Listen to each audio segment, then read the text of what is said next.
So what else? What else has my coach been up to? Oh yeah, so they had a farm fresh family, farm fresh fam, no, fun family farm day. Is that right? We know it wasn't farm fresh, okay?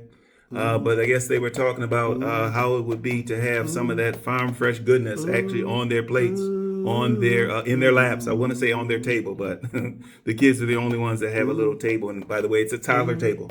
By the way, that's little Benjamin's table. Okay, although the boys have been suffering through that table for months/years, that's really little Benjamin's table in waiting. Little Benjamin is the only one that can fit under that table. He's the only one for which that table is suitable. Okay, but they talk about this farm fresh goodness that they would look forward to. Some of that sausage, some of that rusty old sausage, and some of these eggs from the chicken that they would look forward to, and some of these biscuits, some of this homemade biscuits, and some of this orange juice or apple juice from Kroger's. Orange juice or apple juice from Kroger's from their grocery run to the local grocery store. And these are supposedly homesteaders, and they're shopping at the grocery stores just like the rest of us. Is that right? Okay, all right. So what else? What else was he up to? Other than having Megan wrestling with little Benjamin while she's trying to balance that camera, what else were they up to? Is that right? So even little Benjamin has noticed that the supposed IAG farm is a big old trash dump. It's a big old trash heap. So even little Benjamin was like, we got to clean up around here. Somebody's got to clean up, okay? And we knew that a lot of hope was going to fall on the shoulders of little Benjamin, considering the fact that my coach and Megan have neglected the education. They've neglected the development of those boys. They've inhibited the responsibility of those boys. We knew that a lot was going to fall on little Benjamin's shoulder, considering that Tim Jr. has his own issues. We know that Titus is the one that's used to be the leader, the designated leader.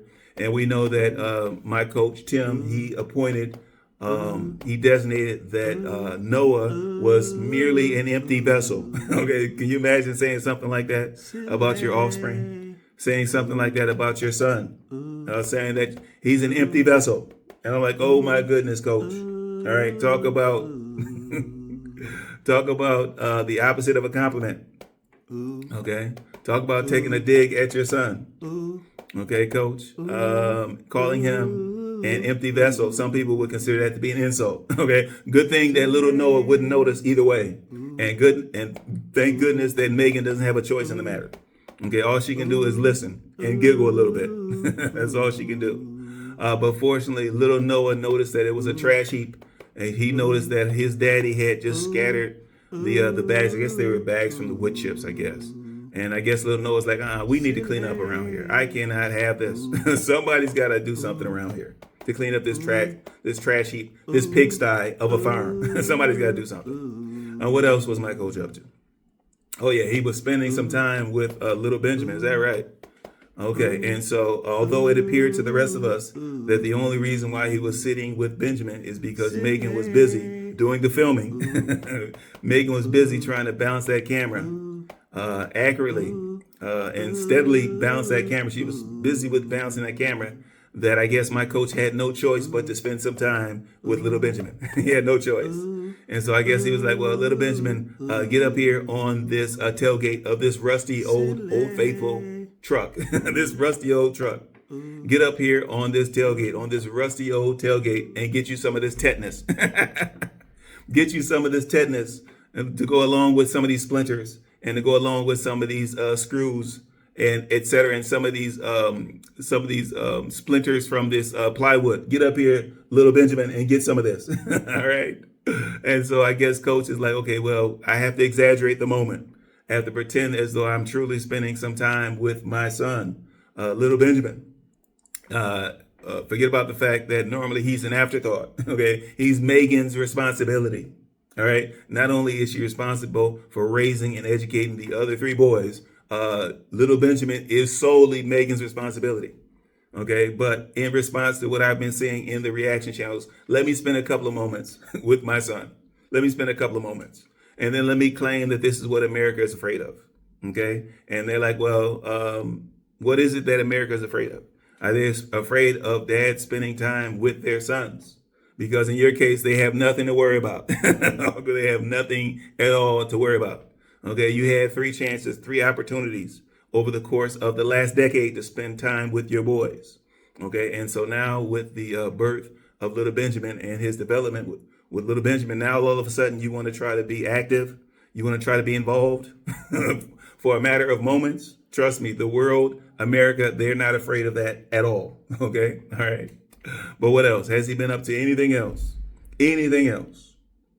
No, nothing else? Well, all right. Before I get to my reaction to the recent P2P nodcast, the recent P2P nodcast where my coach is talking about gossip. He's talking about gossip, I guess, and he's talking about confidants. And before I get to my reaction, of course, I have to recognize you guys that have been active in the comments. Keep that commentary flowing. Keep that dialogue going both ways. I would like to recognize you, heavy 10 followers. I would like to recognize you guys, but you guys have been quiet. You guys have been so quiet. All right. So I look forward to you guys getting back up in there.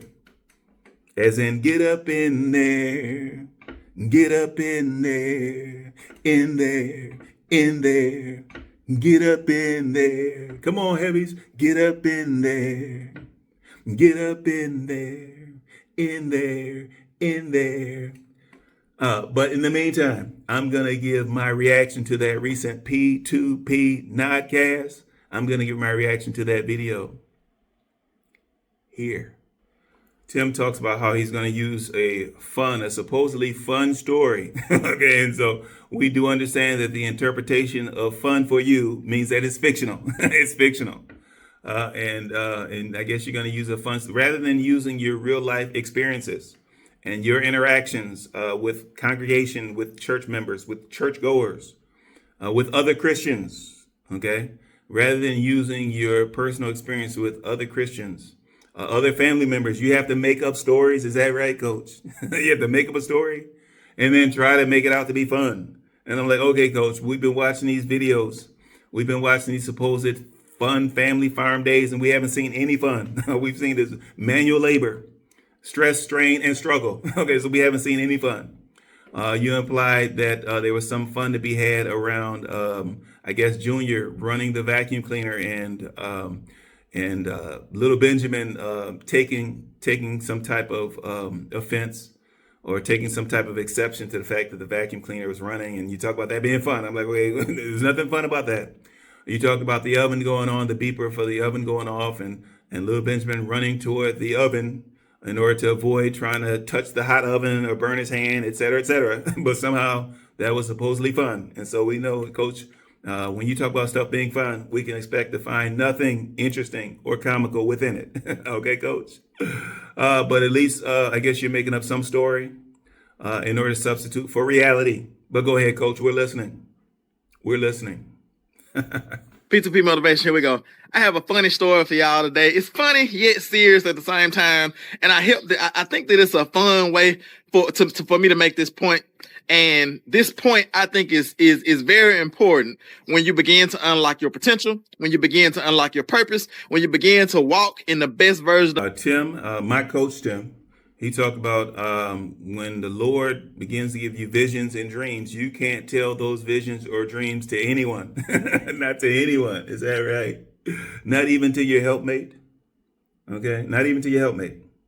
Not even to your pastor. What about your bishop? You can't tell it to anyone. And I thought that whatever God brought together, let no man separate. So if it was a vision that was truly coming from God, if it was a vision that was truly set forth from God, if it was a mission that was truly set forth from God, if it's a dream that truly came from the Lord, okay, would any man have the ability to separate you from that dream? Okay, if it came from God, okay, it's definitive. Okay, and so why would you have to worry about sharing that with anyone? Why would you? Oh, he's going to explain that? Okay. All right, Coach, we're listening. We're listening.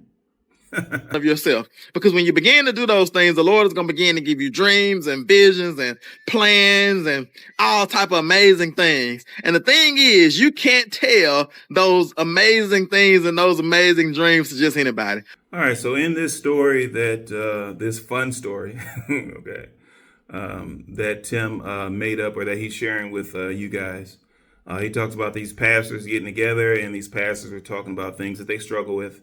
And I'm like, okay, here we go with the projection. And we're talking about multiple pastors. Are we talking about, is this really projection from you, Coach Tim?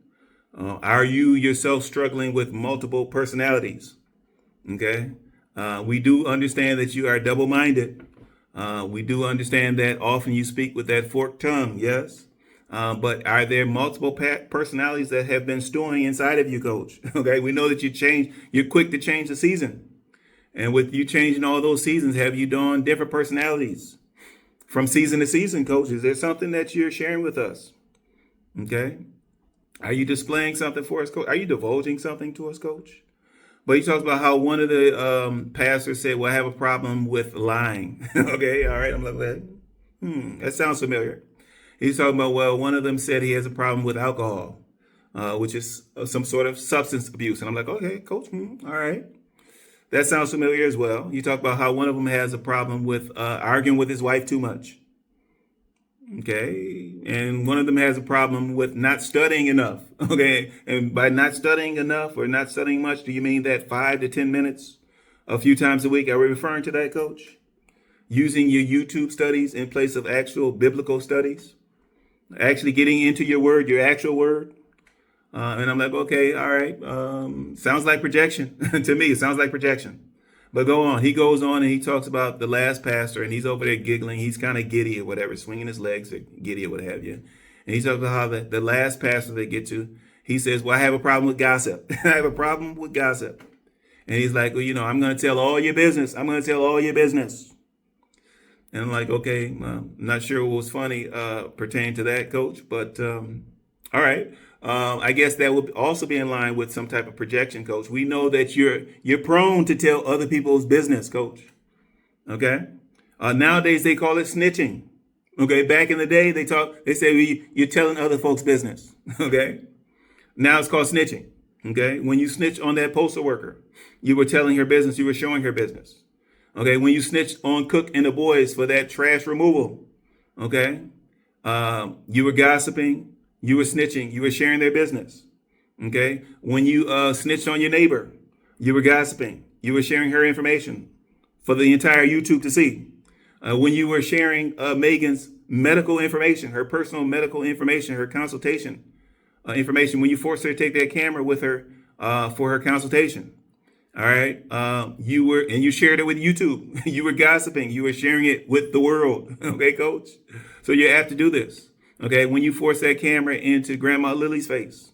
Okay, when you force it on her when Grandma Lily was out there in her bathrobe or her nightgown or what have you. When you were snitching on Grandma Lily, you were gossiping. You were sharing her information. When Grandma Lily went to hitting little Brian the dog with the switch, you snitched on her. You gossiped on her. To the YouTube world, you gossiped on Grandma Lily. Okay, when you talk negatively, made derogatory remarks about your uncles, your aunts, who are Grandma Lily's siblings down at that legacy property. Okay, and you talked about how God wasn't anywhere around that property or in that property. You were gossiping about them, Coach. That was gossip. Okay, you snitched on them. You gossiped about them, yes? And then every time you crammed that camera into the face of your boys, okay, your ill-educated boys, you're largely uneducated boys. Okay. You're undereducated boys. Anytime you cram that camera in their face and you ask them to articulate some of their true feelings, some of their true emotions, and they stumble, they struggle over their grammar, they struggle over their word selection. They certainly struggle with their articulation, Coach. All right. What you're doing is you're snitching on those boys. The fact that they're illiterate, you're snitching on them. Okay. And as such, you're gossiping about your own boys to the world, to the world. Okay. When you called Megan a weirdo, when you called her a crazy lady, when you accused her of being on drugs and you thought it was just a fun comment, it's just a fun comment to accuse my wife of being on drugs. Okay? You were snitching on her. You were gossiping on Megan to the world, coach. And so here, absolutely, we know that you're projecting, coach. Okay? All of these different traits, all of these negative activities from these supposed pastors that got together, they collected themselves together, and they were fellowshipping with each other. We know that those are just different aspects of your personality, different aspects of behavior that we have seen from you, coach, over the past several months/years, coach. But tell us more. Tell us more. But the story goes like this. There was a group of pastors that were having these struggles. So they decided to get together. You know, it's about 4 or 5 of them. They got together and they said, we're going to pray together. We're going to share our struggles. You know, we all empathize with each other. We're all pastors. We're all spiritual leaders. But even as spiritual leaders, we have struggles. So the first pastor was like, hey, I struggle with alcohol. You know, I every now and then I drink. You know, I'm a good person, but I still drink every now and then. And so everybody was encouraging him. Everybody was praying for him. The next pastor, he was like, I struggle with lying. I can't just seem to stop lying. You know what I'm saying? And so all the rest of the pastors, they were patting him on the back and praying for him and everything. And they had a moment where they encouraged him and read scriptures over him and things like that. Next person came up. And then they got to the next person, and somebody was saying, I don't study good enough. And some pastors were saying that I argue with my wife too much. You know what I'm saying? They were just sharing their deepest, darkest secrets. And so they got to the last person, and he was over there just like kind of smiling. They were wondering why was he smiling? Why was he like twitching his legs? Like, why was he, why did he seem so happy? And so they got to this last pastor, and they said, well, pastor, what do you struggle with? And he was like, I hate to tell y'all, but I struggle with gossip. I'm finna go tell all y'all business. Tim talks about, well, the moral of that goofy story is that you need to watch who you tell your dreams or your struggles. Watch who you tell it to. And I'm like, okay, coach, you've isolated yourself and the boys and Megan, you've isolated yourselves. You cut yourselves off. You cut off your family from the rest of the world. And so what experience do you have about sharing your business or your dreams with anyone other than Megan, maybe? Okay. Certainly if you try to share it with the boys, it falls on deaf ears. Okay. Because the boys are like, okay, what is he talking about? Okay. Boys are like, we can barely understand our own thoughts. Okay, coach. Okay, Dad, we can't deal with your thoughts as well. We can't deal with your foolish dreams, your mythical visions, and your fictional fantasies, your fictional missions from God. And so, over the past several years, who have you shared any of your business or your vision with? It's only been Megan. And so, are you taking shots at Megan at this point? Okay, we know you haven't shared anything with Grandma Lily, because you know that Grandma Lily is actively involved with the rest of your family. And those are folks that you have claimed to not have God in them. Okay. And so I know you haven't shared anything with your mama. And so I'm sure at this point you've only confided in Megan when you pushed in certain visions on her, when you forced her to participate and be complicit in certain scripts. Okay. And so what are we talking about here, Coach? Are you talking about losing confidence in Megan? You have to be careful about what you share with Megan, because that's the only one that's been inside your circle for years. Okay, for years now, Coach. Okay, but do tell, Coach, who are you actually trying to keep your information? Who are you trying to keep your dreams? Who are you trying to keep your struggles from? Because certainly it's not YouTube. Okay, because you're sharing everything on YouTube. Well, now there are certain things that you withhold, and those things are only things that refer to some of your activity. But much of your activity, much of your own personal activity, you've been broadcasting on YouTube. And so who have you kept from anyone, and what have you kept from anyone other than things that I guess you realize that you should keep from Megan? Okay, because apparently Megan is the only voice of reason in that household. Okay, and you're like, I'm the head of the household. What I say goes. And Megan is like, well, hold on a second. Well, now we need to crunch the numbers first. We need to see if this is reality first. We need to do a reality check on this first. Okay, you want to waste this time doing these foolish little trailers, aka shorts. You want to waste time on that. Okay, we need to see if it makes sense monetarily. Does it make sense? Does it make sense for us?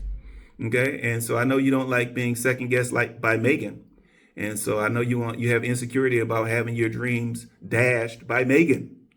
But go ahead, Coach. Tell us more. Yeah. And so the moral of the story is watch who you tell your dreams, watch who you tell your business or even your struggles, watch who you tell it to. Understand who needs to have access to that intimate information about you. Like everyone is not a confidant. You know what I'm saying? Like some people, and I don't want to focus so much on people because it's really us. I want to focus on us. It's just we have to learn when to keep our mouth closed and when to like share and talk. Hold on a second. Coming from an ex-pastor, if the Lord gives you a dream or a vision, should you not have ultimate confidence in that dream or vision? Shouldn't you have ultimate confidence? Okay, that it's going to come to fruition. Okay, and so what are you talking about? Be careful about who you share that with. Okay, Coach, I really don't get that part. If it came from the Lord, not just something that you made up on your own. Okay, now, certainly if it's something that you concocted, certainly there's reason for doubt. There's a cause for concern if it's something that you concocted or something that you created on your own. And certainly if you are a self-proclaimed Lord around IAG or a self-proclaimed God around IAG, and you're coming down with these visions or these missions, certainly there will be a reason for doubt on Megan's part. Certainly there would be a reason for doubt, Coach. And so if you go to Megan, you say, well, I want to do these trailers, Megan. And oh, by the way, Megan, I'm going to force you to do the trailers as well. Okay. Just like I came up with this foolish idea of these P2P notcasts, Megan. And of course, at first it was supposed to be a podcast. And then I shifted to this ranting format, okay, where I just grab the camera and I go out and I start ranting or talking foolishness. Megan, I'm going to force you to talk some of the foolishness as well. Okay. I give you the general concept, Megan, and then I want you to go with it. All right. And bring me back some content, Megan, that I can edit. And do you even realize how stressful that is for Megan? Okay. She has to double down on the goofiness. Okay. And so you have this foolish idea about these P2P notcasts. And now you have this goofy idea about these trailers. And certainly Megan is like, well, if you're going to put out these trailers, these 5 to 8 minute trailers, certainly that is going to take time to edit, even though that they're 5-8 minute trailers. It's going to take you at least a half hour, maybe an hour or so. Combine that with the actual filming, that might be another 30 minutes to an hour. We're talking about an extra 2 hours. Okay. And so I'm sure Megan is like, make it make sense. Okay. Make it make sense. And you're like, oh no, hold on, Megan.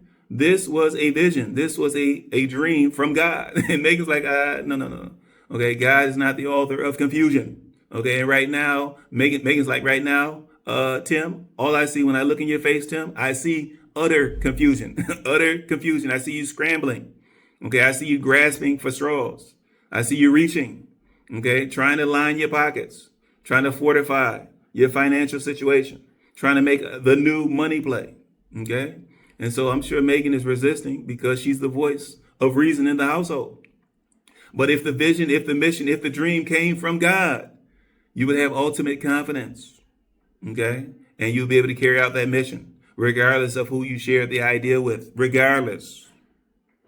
Because when the Lord gives us a dream, when he gives us a vision, it might not necessarily be like time for us to share that thing. Because if you're not confident enough in your own dreams and visions and goals and the things the Lord gives you, because I know that you all know if the Lord has ever given you something that other people don't understand, something that's innovative, something that's creative, somebody else, the next person might not understand. They may be your friend, but they might not necessarily understand. And they might not do it on purpose, but they may end up discouraging you in your dreams and in the things the Lord is asking you to do if you share those things too early. So my point is that you need to let those things mature. Plant the seed in the ground, spiritually, symbolically, plant that seed in the ground, cover it with dirt, and just wait. You know? Tim talks about how there's a select group of confidants that you can share your dreams with.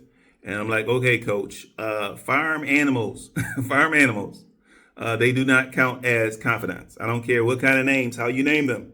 I don't know. I don't care what kind of names you give them. I don't care. I don't care about the shed shack and the fact that you call it Ernest. Okay. You cannot confide in Ernest. Okay. It doesn't count. All right. The pigs, whatever you call them, Smelly and Nelly, It doesn't count. Okay, that doesn't count. You cannot confide in Gideon or Solo the dog. That doesn't count. Okay, those don't count as confidence. Okay, just because you talk to them in your idle time, you talk to them, and maybe you spend more time with them than you spend with Megan. Certainly, you spend more time with them than you do with the boys. Certainly. Okay, and so now, who are your confidants? Okay, so if we exclude the animals, we exclude the Shet Shack. Now, outlaw the zero turn is not a confident. Okay, and although you now enjoy spending 3 or 4 hours up there riding that mower, talking to yourself or talking to the outlaw, that would not be considered to be a confidant. Okay, all right. The side by side is not a confidant. The bad boy tractor is not a confidant. Okay, coach. So who are your confidants? All right. So Megan, clearly Megan would be the only one that would qualify at this point. Okay, you talking to the boys and the boys just nodding. You're talking to the boys and say, well, I have this dream. I think I want to approach it this way. And I want to try to call it being innovative, even though it's been done hundreds of times / thousands of times before. I want to call it innovation. And you're asking the boys, and okay, boys, well, give me your thoughts on this. And the boys are like, good. And you're like, okay, yeah. But really, what do you think? And they're like, good. And you're like, oh, snap. Oh, my goodness. Okay, so if you're counting on those boys as being your confidants, coach, keep counting. Okay? And so really, Megan is the only one that would qualify.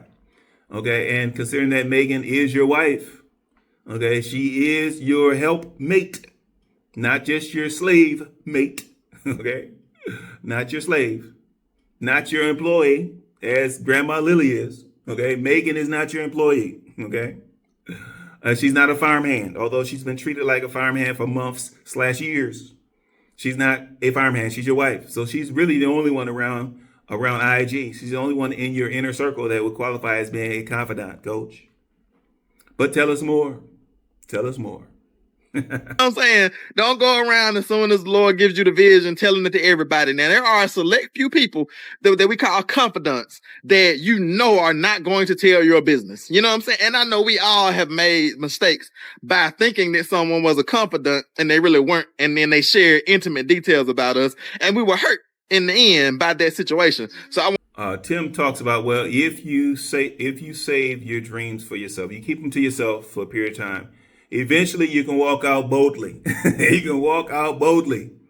And I'm like, okay, coach, where is the confidence, coach? Okay. And you're like, we can walk out boldly. I'm like, at the same time, you're telling us, coach, you're looking over your shoulder and okay, you're looking for the demons and you're looking for the ghosts, the ghosts. And I'm like, okay, which ghosts are we looking for? Are we looking out for the ghosts of Timothy past? Okay, are we looking out for the ghost of Timothy present? Or are we worried about Timothy of the future? Okay, coach. But you're talking about walking out boldly with your chest stuck out, but then you're cowardly as you're looking over your shoulder. Okay, coach? Now, coach, if you would just start living right, start walking right, stop snitching, coach. Stop manipulating. Stop trying to control. Stop trying to dominate. Okay? Stop trying to dominate everything around you, coach. Okay? You wouldn't have to worry about looking over your shoulder. You wouldn't have to worry about it, coach. There's a better way, coach. There's a better way. I want to encourage you. Don't tell your dreams and visions too early, because at a certain point, you can walk out boldly. Because at a certain point, you can walk out boldly with your chest stuck out and say, I'm unstoppable. You know what I'm saying? You can walk boldly to the throne of grace. You can boldly walk in authority with your dreams and visions. All right. So ultimately, my coach, Tim, he starts to get confused. Now, remember, I told you that these nodcasts, they're about 1 minute of intro. They're about 3 minutes of goofiness and foolishness in between, and then he wraps it up with about 2 minutes of rambling. Okay, and so eventually he gets confused along the way. Here he talks about when God gives you a mustard seed of a dream, and like, okay, now I thought mustard seeds referred to people having faith. Okay, but he's talking about your dreams being a mustard seed. And he's talking about, well, if you plant that mustard seed and you let it develop roots and it starts to grow above ground and the sun beats down on it, it's going to grow. And if somebody steps on it, it still has roots and it's still going to be able to prosper. And I'm like, okay, coach, talk about insecurity, coach. And I'm like, which is it? First you said, well, avoid gossip. Then you said, avoid which people you consider to be confidants. And then you said, well, be careful about which confidants you share certain information with. And now you're talking about when you plant the seed, the roots will be there. And so if somebody steps on it, then you don't have to worry about it. And the soil is going to shelter it from the sun, but the sun's going to beat down on the leaves and it's going to get the protein from the sun. And it's going to still be able to grow and still be able to puff its chest out and say, I'm the man. I'm like, okay, coach. Here's the rambling part, coach. Here's the rambling part. We knew it. We knew it was inevitable, especially with regard to these P2Ps, coach. You're trying to shoot from the hip, coach.